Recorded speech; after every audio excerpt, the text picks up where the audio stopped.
کہ موسم کی تبدیلی یعنی کلائمیٹ چینج کا کیسے مقابلہ کرنا ہے. پھر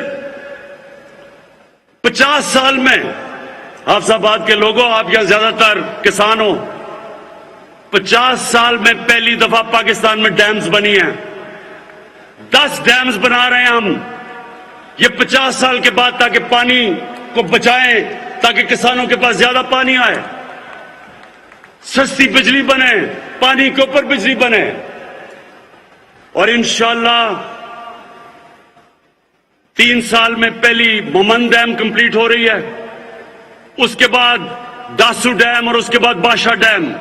اس سے پاکستان میں جو پانی کا ہم جو ریزروائر ہے وہ دگنے ہو جائیں گے، یعنی پانی ہمارے پاس دگنا ہو جائے گا آج سے. اور انشاءاللہ یہ کسانوں کے لیے بڑی خوشخبری ہے. میں آخر میں میرے حافظ آباد کے لوگوں، میں آپ کے سامنے آخر میں ایک بات کہتا ہوں کہ میرا یہ ایمان ہے کہ ہمارا ملک ایک بہت عظیم ملک بننے جا رہا ہے. یہ وہ ملک ہے جو 27ویں رمضان کو بنا تھا. یہ وہ ملک ہے جس نے دنیا کو بتانا ہے کہ صحیح معنی میں جو نبی صلی اللہ علیہ وسلم کی سنت تھی، مدینہ کی ریاست، وہ کیسے، اس کے کیا اصول تھے. ہم نے دنیا میں مثال بننا ہے. ہم نے خوددار قوم بن کے سامنے آنا ہے اور ہم نے دنیا کو یہ ثابت کرنا ہے کہ کدھر سے جس طرح مدینہ کی ریاست میں مسلمان اٹھے تھے، اسی طرح یہ ملک ان اصولوں کے اوپر چل کے ایک دنیا کا عظیم ترین ملک بنے گا. اور انشاءاللہ یہ جو ہمارے سامنے ہمیں دھمکیاں ملتی ہیں، ابھی یہ جو ہندوستان کا ایک مسائل بھی آ گیا، پاکستان نے بڑی حکمت سے اس کا جواب دیا، حالانکہ ہم اور بھی کچھ کر سکتے تھے. لیکن آج میں آپ کو کہہ دوں، ہمارا ملک وہ ہے جو اپنی دفاع کر سکتا ہے، جو اس وقت صحیح راستے پہ چلا گیا ہے، جس کی معیشت صحیح جا رہی ہے، اور جو انشاءاللہ اگلے 1.5 سال ہوں گے اس میں آپ دیکھیں گے کہ یہ ملک ادھر پہنچ جائے گا جو اگر ہم 1947 میں صحیح معنی پہ چل پڑتے تو آج ہم کہاں کے کہاں پہنچ چکے ہوتے. اور حافظ آباد کے لوگوں اور نوجوانوں، اس کی کوئی فکر نہ کریں کہ یہ جو سب اکٹھے ہو کے کوشش کر رہے ہیں کہ حکومت گر جائے گی، یہ آپ کے سامنے ہوگا. آنے والے دنوں میں آپ سب دیکھیں گے کہ یہ بجائے حکومت کے گرنے کے یہ جو 3 چوہے نکلیاں کرنے چلے شکار، ان تینوں کا انشاءاللہ آپ شکار ہوتے دیکھیں گے. پاکستان پائندہ باد.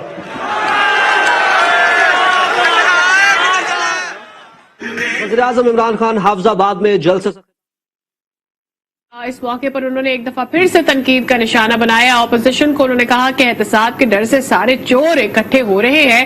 پاکستان میں 2 جدیدیاں بنانے جا رہے ہیں. پاکستان میں ایرو اسپیس کی یونیورسٹی بنا رہے ہیں.